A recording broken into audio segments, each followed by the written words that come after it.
The broadcast is now starting. All attendees are in listen-only mode. Good afternoon, everyone. This is Ryan Thurman. We're here with Joe Sanskrant from Contact Center Compliance and the law offices of Joe Sanskrant. We're here this afternoon to go through some of the top compliance issues in the contact center space. Kind of our first webinar of the new year, so happy New Year, everyone. Joe, thanks for joining us. Well, thank you very much, Ryan. It's a pleasure to be here, as always. So we're just going to kind of jump right through into some updates that we have courtesy of the FTC. There's several things going on in the compliance space that are worthy of note and kind of get into what's going on and where people can really focus in on some of the changes as we've done in the past, and kind of try to keep it a little more interactive this year and welcome everybody to kind of provide comments at the end through GoToMeeting, and we'll be able to address the majority of any questions that come up. Right, yeah, the FTC is doing a very good job of, providing us with material for the webinars. I think that's fantastic.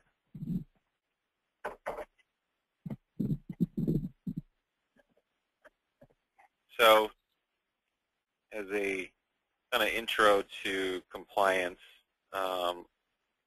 and where you may want to focus in this year, we've prepared an agenda that we're going to go through in a couple minutes. Here's our contact information and a list of the products we provide for call centers and sellers and data companies, from scrubbing to training and compliance on navigating some of the rules to our online hosted application, as well as some of the data solutions that we provide ourselves. And this will be available. These slides will be available for download, either as a PDF that we'll send out to everybody, or we'll also have this recorded so you can access the archive. Then we take the recording and we put it through our compliance guide application, so you always have the latest there that you can look up. The agenda for today, we're going to look at some of the stats that the FTC put out in their data book, just kind of State of the Union with Do Not Call. They do a good job summarizing the actual content on the list. There's been some updates as far as political robocalls that we're going to share with people. There's a lot of minds out there that you got to watch out for. Right, as we're heading we're already into a very important political season. I'm assuming that at least some of the people on the phone right now are either already doing robocalls or perhaps are considering taking on doing some robocalls. So I'm not going to spend too much time on it because my sense is that probably not too many people on the phone right now are interested in the robocall rules, but I think it's important to touch on because we are in 2012. Joe, I think you've got some good segments on the business opportunity rule, or BizOp rule. Mm-hmm. So we're going to get into some of the other things we prepared, just in terms of some facts and figures, some things that I think are worthy of note in terms of the National Do Not Call report the FTC puts out every year. They put out a data book, and they have a big press release. This came out in November, where they talk about what's on the list and who's registering for it, so on and so forth. So as far as the list size, FTC is reporting 209 million numbers on there. There's actually about a little bit less than that that's actually registered, more like 203 million that have valid area codes versus what's actually on the list that they report on. There's about 8 million numbers that were added last year, which actually was quite a bit lower than the number that were added previous years. It was like the lowest increase, so it's like things are starting to level off a little bit as far as new people that are coming onto the list. And as far as what's being removed from the list, as far as like we can tell, we're guessing about 10% of disconnected numbers. There are some numbers coming off the list, not an insignificant quantity where it looks like an entire amount of numbers that's been disconnected. So maybe about 10% is what we're thinking of the entire universe. You still got these state do not call lists that are out there. They don't really mention that in the report, which I find kind of interesting that they're didn't do any kind of comparison. But we looked at it and we saw that there's about 4.5 million numbers that are unique on state do not call lists. So that's worthy of checking out. You still got 13 of them, and the states with the most highest percentage of do not call numbers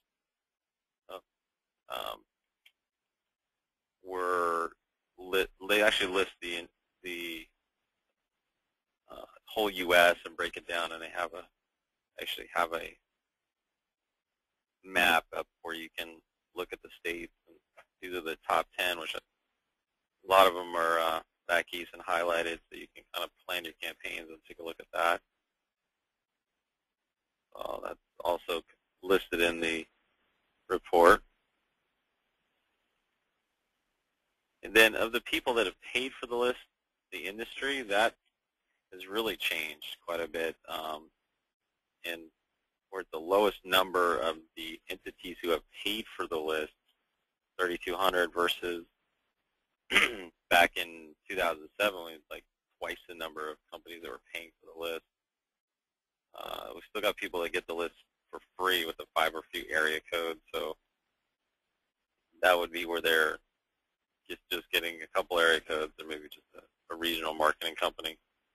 And then you've got the idea of an exempt entity down there, which has gone up a little bit. That's if you were like a political organization, you're doing surveys, you're calling your current customers only, just want to access the DNC list. So they have a list about 4 exempt entity types that the FCC will look at and let you basically access the federal do not call list.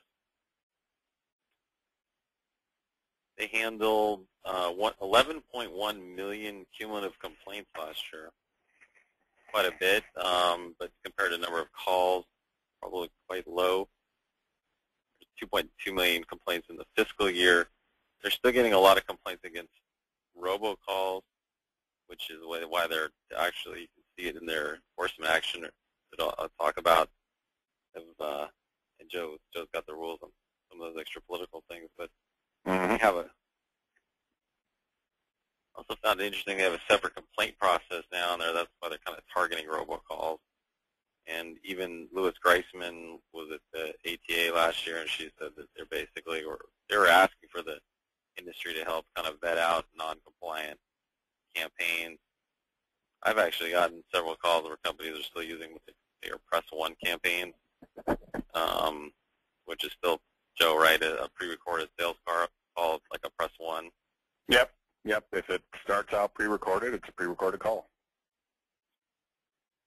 So they're also looking at different angles to try to stem the amount of those complaints for pre-recorded calls, which you can see in, they actually have a couple of videos on the FTC site, which they put up some like YouTube type stuff, so that's worth checking out. They've brought 79 cases with over $40 million of fines. I think that's gone up with the last couple they've come out with in the last couple months. $500 million in awards. I hear that from a lot of my clients that the states are, and you can see in the news, they're trying to be enforcing their own rules. And there's a lot of consumer lawsuits. I think last year was one of the highest for TCPA and FDCPA, the debt collection laws. There's a website out there. It's called like Web Recon. There's some stats out there on that that's worth looking at. And there was just announced that the Supreme Court made a decision that around the fact that cases could be filed in federal court now. And then there's some enforcement actually as of today, this morning, there's a release about some robocallers that were shut down that were kind of a multinational enforcement action between Canada and Bank of America was involved. It was a huge judgment, but the defendants only paid like $159,000 when it was like a $13 million judgment. And you can take a look at these. Are actually links in the presentation that we'll email out. There was another one last week on 2/3 for bogus credit cards. It's a big enforcement against a company called the Miracle Group, where they suspected of or alleged internal do not call violations. And then the other one we're looking at is the Facebook privacy settlement, just for the access into some of the way the FTC is looking at privacy. And of course, within the industry is a lot of other types of information there.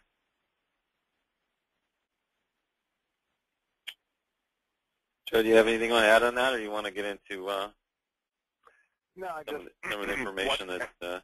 As you were talking about, what the states are up to and how they're aggressively enforcing DNC and EBR rules, that's absolutely correct. And there are some states out there that, and I'm sure at least some of the people on the phone know what I'm talking about, some states that are very aggressively enforcing their registration rules.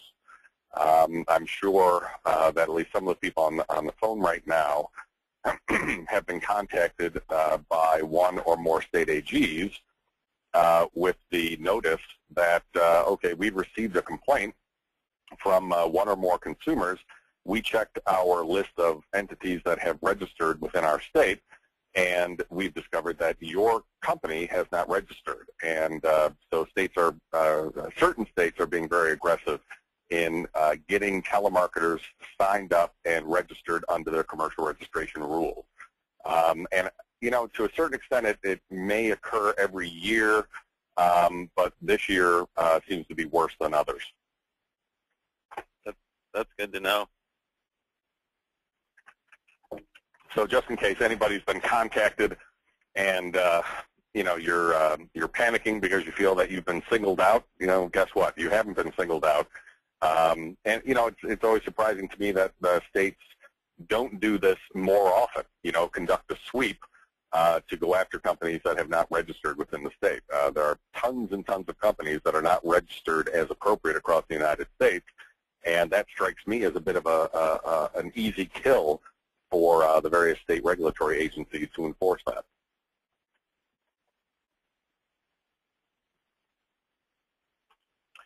So what are the fines, like if you don't register in a state and they come after you? Can they fine you, or they just they can get registered and stop calling? Yeah, they can absolutely fine you. And the the worst case scenario is maybe you don't respond to that initial letter, and so they say, well, all right, let's investigate what's going on here. And they find out how many phone calls, telemarketing calls you've made into the state. And in theory, every one of those phone calls is a violation of the commercial registration rule. That's how the rules are written. And the fines normally range from $500 to $2,000 per violation. What normally occurs is the universe of potential violations is limited by the number of complaints that the regulatory agency or the Attorney General's office has received. So if they've received 5 complaints, then you might be looking at, 5 times 1,000 or $5,000. That's the way it normally plays out. But, if you do receive that notice, make sure you respond, because the last thing you want is for the state AG's office to ask for information about your calling records to find out, the sheer number of calls that you've placed into the state, because once you do that, they can basically tell you to do what they want you to do. Do they give you additional grief, like if you're not registered, and if you're just for the fact that, they might also try to get you for other violations, like do not call or some other yeah, the instant trigger things. Yeah, the instant the situation morphs from a friendly exchange of letters to, all right, you know what, we're going to conduct an investigation, we're going to basically subpoena information from you, then it becomes more of an adversarial situation, and anything can happen at that point. If you're like a call center outsourcer, do you have to register in addition to the seller, or is it just all different, isn't it, by the state? Well, to answer that question, I would recommend going to Contact Center Compliance's Compliance Guide, because within the Compliance Guide, it's more than worth the cost of purchasing the Compliance Guide to go through the registration wizard. The registration wizard has information on all of the 600 or so different exemptions that are out there, and you end up getting a report that says, here are the states where you definitely have to register. Here are the states where most likely you're going to have to register, but maybe take a second look at that.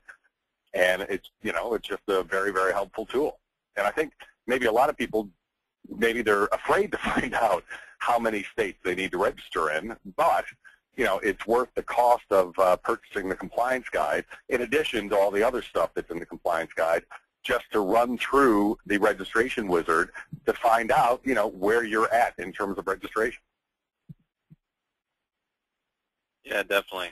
And by the way, Ryan and I did not plan that discussion. We didn't, but that's my honest answer. Yeah, that's probably the easiest way to figure it out, but I think that those are the things that kind of surprise people, that, a lot of times the outsourcer has to register. It's an inbound call situation. Oh, yeah, the inbound thing, that's, there's 32 states that require registration, and I think, a good 15, 20 of them have rules that do cover inbound calls generated by, general advertising or mail, direct mail advertising. But we digress, don't we, Ryan? Yeah, I think leave some states some room for the state robocall issues. Hey, where's my Robbie the robot? There he is. Click it again. There we go. All right. So I'm going to talk a little bit about robocalls. I have some clients that are doing robocalls. As I mentioned, we're in the thick of it right now. We have the Republican primary going on, and we're going to be heading into the general in, well, not that long. There are going to be hundreds of millions of robocalls that are going to be placed by the various candidates at the state and federal levels. And for any company who is interested in getting into that game, you just have to be aware of the fact that it's a complex minefield of regulations. But if you go in there understanding that, and understanding that, yes, it is going to take some time to work through the complexities, you're not going to be surprised by what you find. So first of all, look out for bans on robocalls. You would think that this is free political speech and you can do whatever you want, but there are some states that I will actually mention in a couple of slides that ban those calls. There's one state that requires a live person introduction before you deliver the robocall. There are a bunch of states, I think it's more than 9, that require prior consent. There are some states that have time restrictions for the robocalls. And no matter what, there are federal and state disclosure rules that you need to worry about. And then finally, and I get this as a common misperception, robocalls are not calls made by Robbie the robot. That's the big joke. Boy, I hear a lot of laughter out there. All right, Ryan, go on to the next slide. At some point, whenever you're ready. There you go. It was a little slow. Sorry about that. Okay, so 3 states have bans on robocalls. Arkansas, Wyoming. Basically, if any sort of pre-recorded call for political purposes, you just can't do it. So you have to do live calls into Arkansas and Wyoming. Maryland, yes, it's a ban, but it only applies to conducting a poll, where you're calling up and you're trying to get a statistical sense of how many people believe what or want to vote a certain way.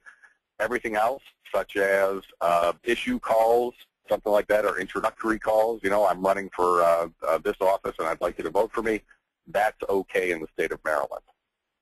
And go to the next slide. And then Montana is the one state that requires a live person introduction. So any company or entity or political group that are calling into the state of Montana, you definitely have to have a live person introduction. I know a lot of political callers just opt for a live operator across the United States because they think it's more polite. They think they're going to have a higher number of people that end up listening to the call. There are a lot of people out there that believe that the state of California requires a live operator introduction, but the statute is a little tricky. There's one section in the California robocall rules that just says straight out you have to get permission before you play the recorded robocall message. But then in a prior section, it says, okay, you can, if you have prior express consent, you don't have to worry about that live permission that's required in the next section. So a lot of people just read the one section and conclude that that's the way California works. And another wrinkle in California is that according to the California Public Utilities Commission, the California robocall rules only apply to intrastate calls, calls that originate and end in the state of California. They do not apply to interstate calls.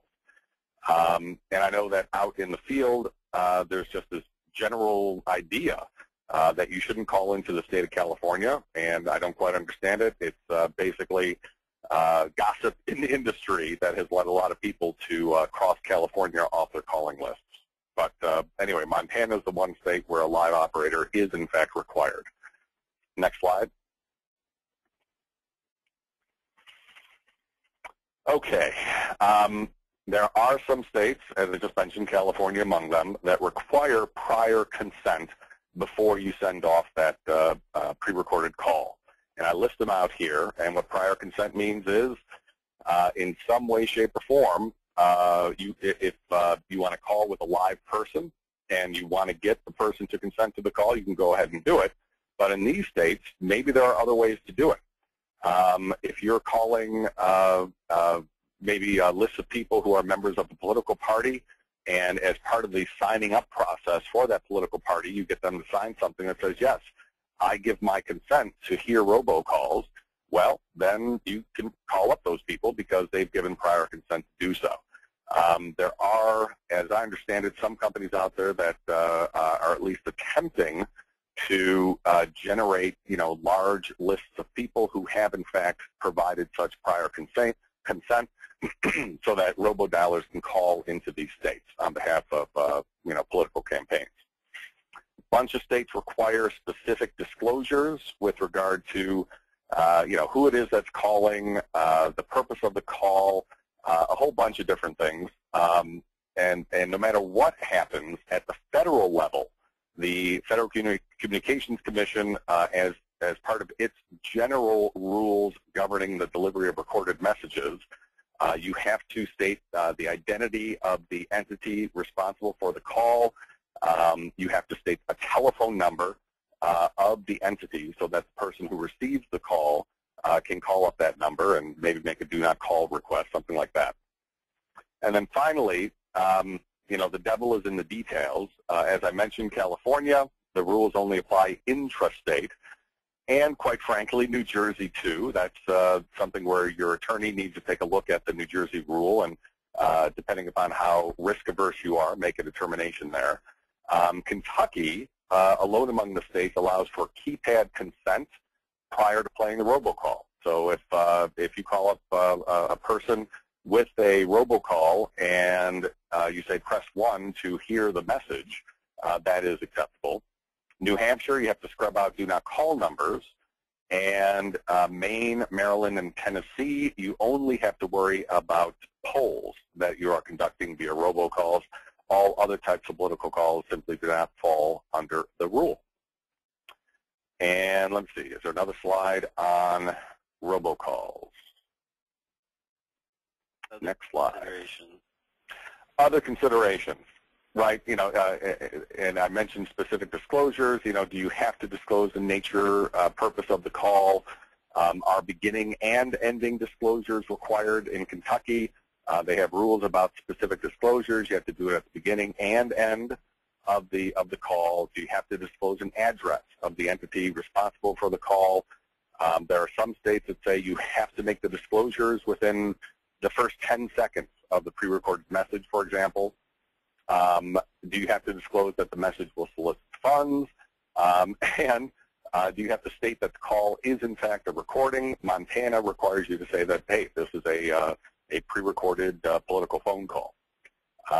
So as I said at the beginning of all this, I didn't want to spend too much time, and I think I've just given a pretty detailed overview of what you need to worry about.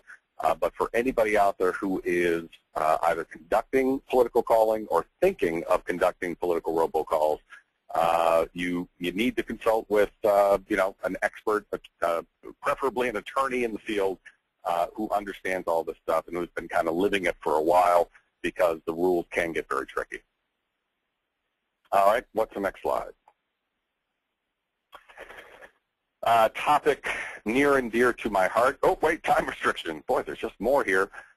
Yeah, look out for individual time restrictions. And the way I handle it is, if you don't want to deal with setting up your campaign and having different time restrictions for different states, for the 9 states that are listed here, actually 8 states that are listed here, if you combine it all together, you just make them from 9 a.m. to 7 p.m. Monday through Saturday, and then noon to 9 p.m. on Sundays. And Maine, well, Maine has some interesting rules that require you to just focus specifically on Maine and, figure out how to handle that. The weird rule here is that you can only make 1 call per person during each 8-hour period. And so that's something that you have to work with your dialer, work with your IT staff to make sure that you're following that rule. Or just don't call Maine. Or just don't call Maine. There's only about 120 people in Maine to begin with. So, oh, and then finally, permit issues. Guess what? If you're making pre-recorded calls into these states, yep, take a look at the registration requirements. There are exemptions there. But it's a state-by-state, case-by-case review and investigation to figure out whether in any of these 6 states you need to go in and register and get a permit. All right, I believe that is the last slide on robocalls. I've been wrong twice already. Okay, here we go. Now a topic that's near, and Ryan, oh yeah, one thing I did mention, that there's at least 1 state that requires you to scrub out do not call numbers. And I know a lot of people, not a lot of people, you have to scrub out cell phone numbers before you do any sort of pre-recorded calling. And Contact Center Compliance, of course, is a great place to get all of your scrubbing needs met. But anyway, moving on to the BizOp rule, very near and dear to my heart.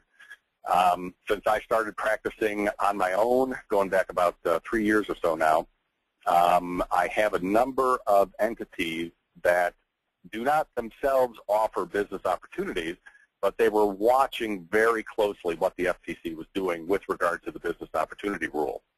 The changes that the FTC has enacted potentially impact a large number of industries. And the reason that I'm including it here is that, it's big news for certain verticals. And I'm assuming it's big news for the telemarketing industry because there's a huge number of phone calls that get placed by entities that either offer business opportunities or kind of are close to a business opportunity and need to worry about the business opportunity rule. If you're a call center making calls on behalf of a company that claims exemption from the business opportunity rule, that claims that, hey, we don't offer a business opportunity, I think it would behoove you to take a look at the specifics of what their offer is and do a little bit of due diligence to make sure that the company is not really purposefully running afoul of this new rule, because if they are and you're making calls on their behalf, that's the sort of thing that can come back and bite you. So the new rules effective March 1st, 2012 replaces the interim business opportunity rule that's been in place since 2008. The key thing, the key question that a lot, just thousands of companies are asking themselves right now is, okay, do I present and sell a business opportunity? And so the FTC defines it as a commercial arrangement in which, one, seller solicits a prospect to enter into a new business, and two, the prospect has to pay something in order to get into, in order to get the information being sold. And then three, the seller represents that the seller will provide locations for displays and vending machines, will provide outlets, accounts, or customers, or will buy back the goods or services that the purchaser produces.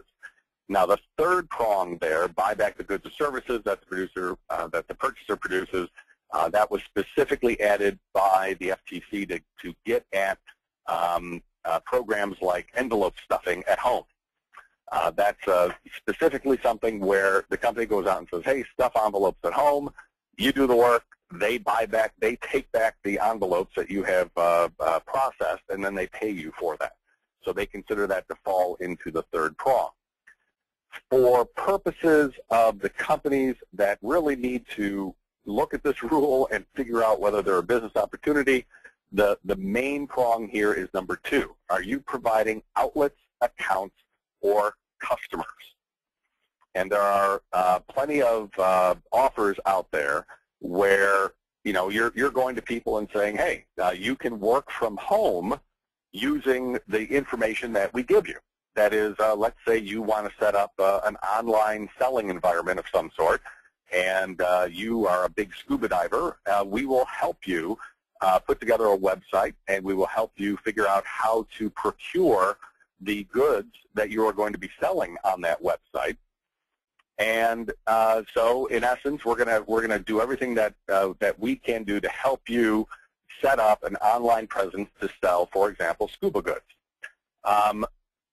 So you have set up, in essence, a business opportunity. However, if you don't go the next step and say to the person, oh, by the way, we're going to provide you with lead lists.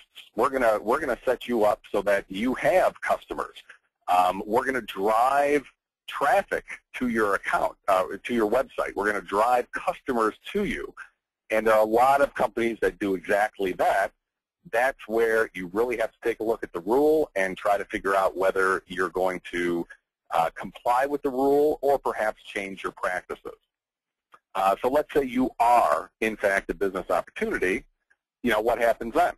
Ryan, next slide. Something happens, I'm sure. There you go. But I don't know until I see the slide.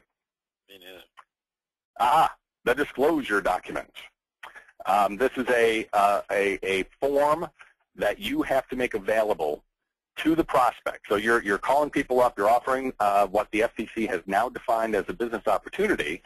You have to put together this form that contains contact information for your company, that lists or answers the question, hey, are you making earnings claims? And if so, this is a big thing, you have to fill out a form that has been created by the FTC called Earnings Claim Statement Required by Law. Make that available to the prospect. You have to tell the prospect whether you've been, you've run afoul of the law for fraud or deceptive practices within the prior 10 years. You have to put in information regarding your cancellation policy. And then this last one, which is driving a lot of people crazy, how about including a list of all the people who purchased the business opportunity within the prior 3 years? There is one helpful caveat to that rule. If there's more than 10 such people, you can limit the disclosure to the 10 purchasers who are located nearest to the prospective purchaser's location. Now, if you think about that, it's it's kind of a nightmare turning over to every person who purchases your product a list of everybody who purchased it within the prior 3 years. Doesn't that open up the possibility of a competitor going in and maybe purchasing your product, and hey, take a look at, hey, I have a list of my competitors' clients. I don't think the FTC really necessarily thought that one through, but at least they gave the option of just restricting it to the nearest 10 people. My guess is that the vast majority, if not all, of entities that fall within the business opportunity rule are going to choose the latter option of providing just the names of the 10 purchasers. So, you know, we have a situation here where the FTC has weighed in and said to an industry vertical, here's what you have to do before you are able to make any charge against a credit card, or before a contract is signed. You have to send over a very detailed statement, a very detailed document that includes huge amounts of information, and you have to give the person at least 7 days before you go ahead and charge that person. For anyone who's been involved in sales and who understands that people get excited and you want to play into that excitement and get people signed up to a program, there are many people out there who might say that the last thing they want to do is, in essence, give a potential client a 7-day waiting period where they're able to look through information, detailed information about the offer. From one perspective, what the FTC is doing here is, I don't want to say common sense, but it does address the concerns that the FTC is hearing from consumers. There are hundreds of thousands of consumers who are contacted every year. They get all excited about the potential for running a home-based business of some sort, and at the end of the day, 3 months later, they take a look at what they've been able to accomplish, and they really haven't been able to accomplish anything. However, from my perspective, even in the absence of offers like this, there are hundreds of thousands of people who decide to go into business for themselves. It happens just, the engine of economic growth in the United States is small business people and people that are working out of their own homes. Apple computers started from a garage, and so people should be free to do so, and companies should be free to help those individuals move forward with their plans. So this new law that takes effect March 1st is in fact causing some consternation for a bunch of companies. But the key thing is, pay attention to the details and make a decision. My personal feeling is, if you are covered by the business opportunity rule, embrace it.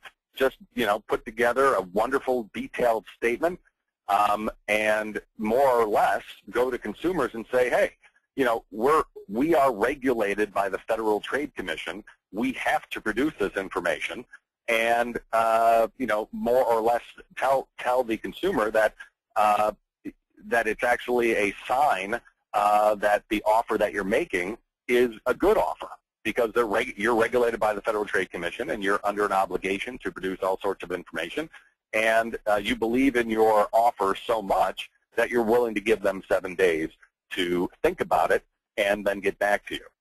On the other hand, if it just takes a couple of tweaks to your program to avoid having to comply with the rule, and you're convinced that actually complying with the rule is going to drastically reduce your sales, then by all means, you should strongly consider making those tweaks to your program so that you at least have a viable argument that you do not fall within the business opportunity rule.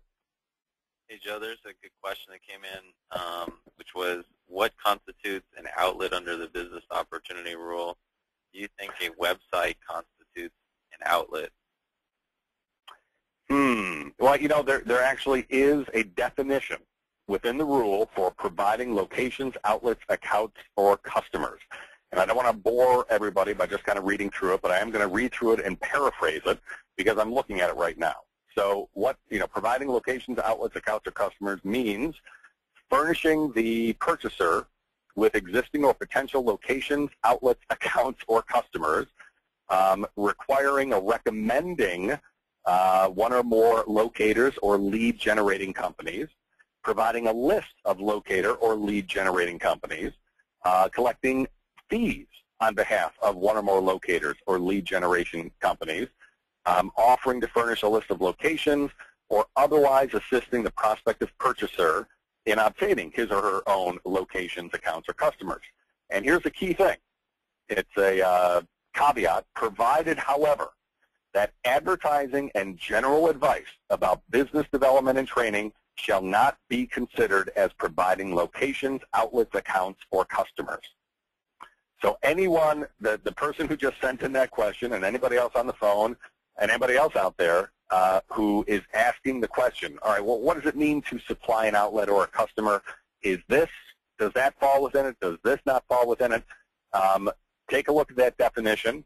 My sense is if you're providing a website, in the majority of circumstances, no, you are not providing locations, outlets, accounts, or customers, because I don't think that would fall within this definition.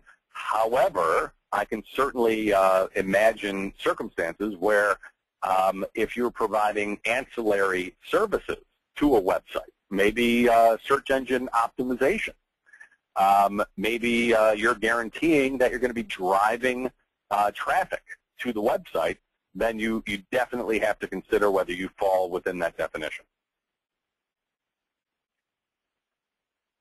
All right. What else do we got? Is that, Ryan, are you still there?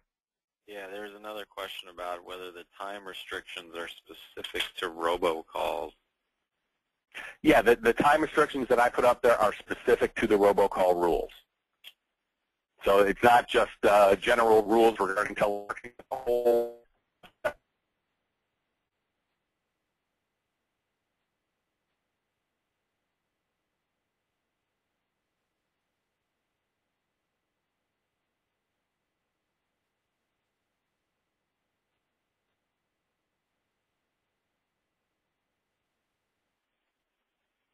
Funny how that works, isn't it? Funny how that. You have more content on this, or do you want to go through some questions? I do want to say one thing. The earnings claims statement that's required by law. This is a form that's been generated by the FTC. You have to follow the form. On this form, you have to put on the name of the person making the earnings claim and the date of the earnings claim, the actual claim itself, the beginning and ending dates when the represented earnings were achieved, and then here's the key thing, the number and percentage of all persons who purchased the business opportunity prior to the ending date who achieved at least the stated level of earnings. So just to kind of paraphrase that, if you claim, hey, get our home-based business opportunity, and hey, this person here made $300 within the first week. Well, that's an earnings claim, and you're going to have to provide support for the factual basis for that claim. Then you're going to have to provide information about the percentage of people who were able to achieve that level of success. And for marketing purists out there, key thing is, you want to go out and you want to engage in perhaps a little bit of sales puffery, which is normally allowed under the law. You want to get people excited about your business opportunity. You sell your business opportunity to huge numbers of people. You can't keep track of who's doing what. You're gonna contact each and every person out there, somehow control for all the different variables that come into play, and produce some reasonable statistic that people can use to determine whether or not your earnings claim is correct. That's a tall order, but that's exactly what the FTC is requiring.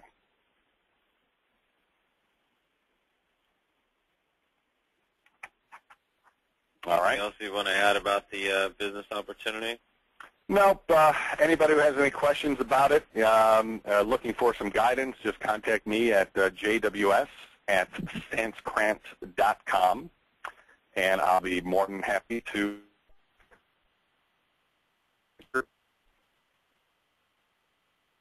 So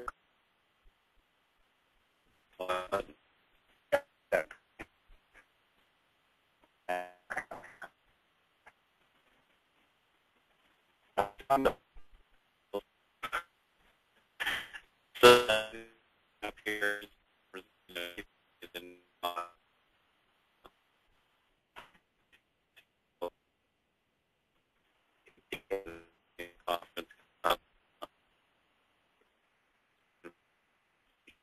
so see not, how that's going to work out, but we're looking like we're maybe doing a session on handling multi-channel compliance complaints.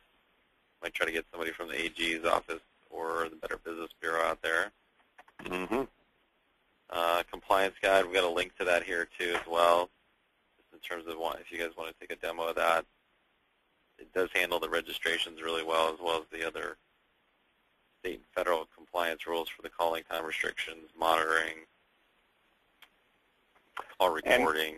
And keep in mind that as part of the compliance guide, let's say you go through the registration guide and you have a question, you can email me and feel comfortable in emailing me and say, hey, I signed up for the compliance guide and I have this question about this specific thing. I'm more than happy to help you out. Yeah, I think a lot of people like having that extra access point, beyond just looking at the information. They can call somebody, get an update of what's going on. We will go through the questions here in a couple seconds. Industry newsletter, so if you have any questions, just put them on the GoToMeeting and we'll answer them. I think we'll have time. There's also some newsletters you can sign up for. We have our own that we send out. If you don't get it already, let us know. And then there's books like the NAG, which is National Association of Attorney Generals. We have our own discussion group that's gotten pretty popular on LinkedIn. There's a link on the slide called the Contact Center Compliance Officers Forum. So you can go in there, just type in that or click on the link and you can join. Summary of our solutions that you can also try out, and we can talk a little bit offline about that. But onto the questions from today so we can kind of wrap up.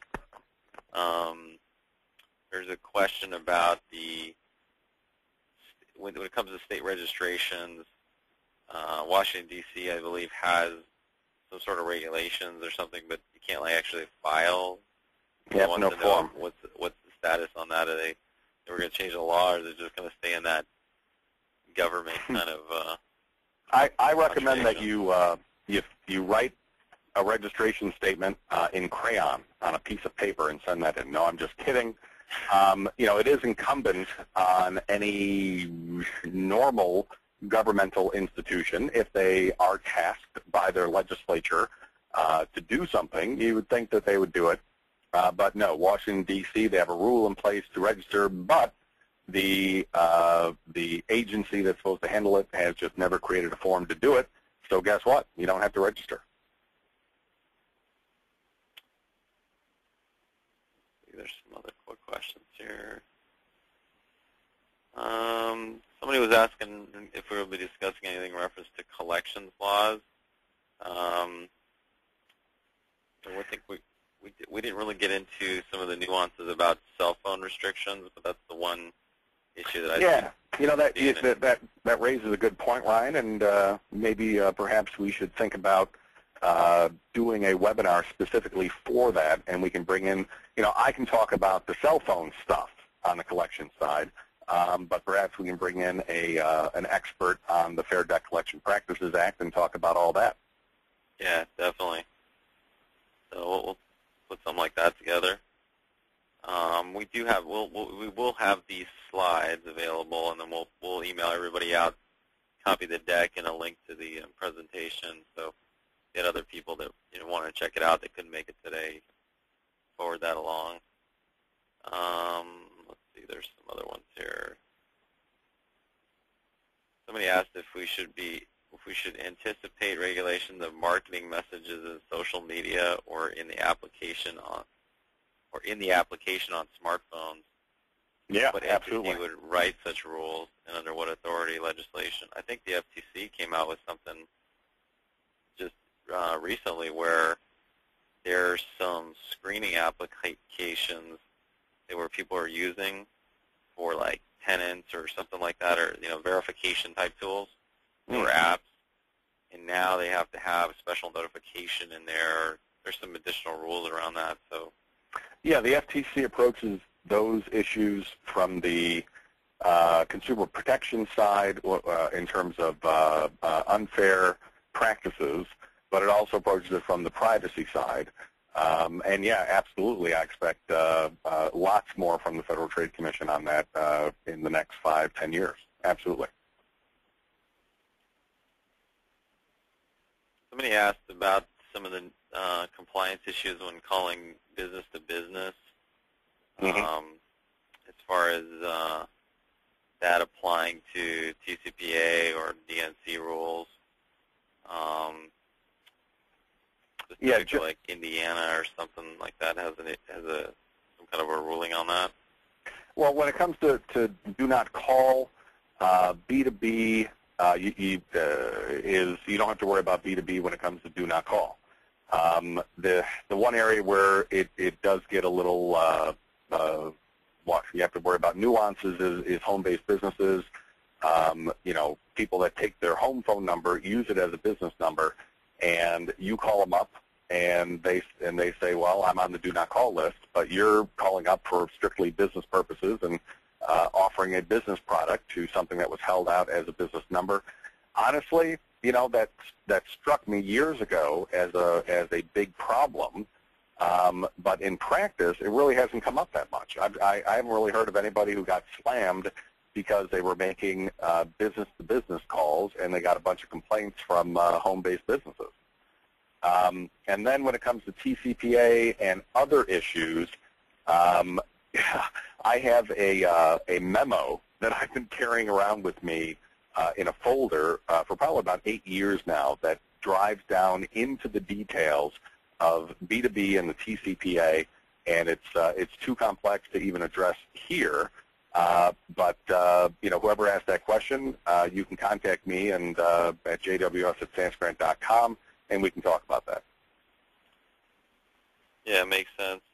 I think I've seen some different applications of the DNC inside of B2B that, yeah, again, you can try to break down, whether it's a legitimate business number versus residential, and only scrub for like the residential numbers. Like we're looking at doing that in the near future with our scrubbing services, because it is not really like a problem so much as, say, like you don't see the FTC chasing after businesses for calling numbers that are on the DNC, but some of these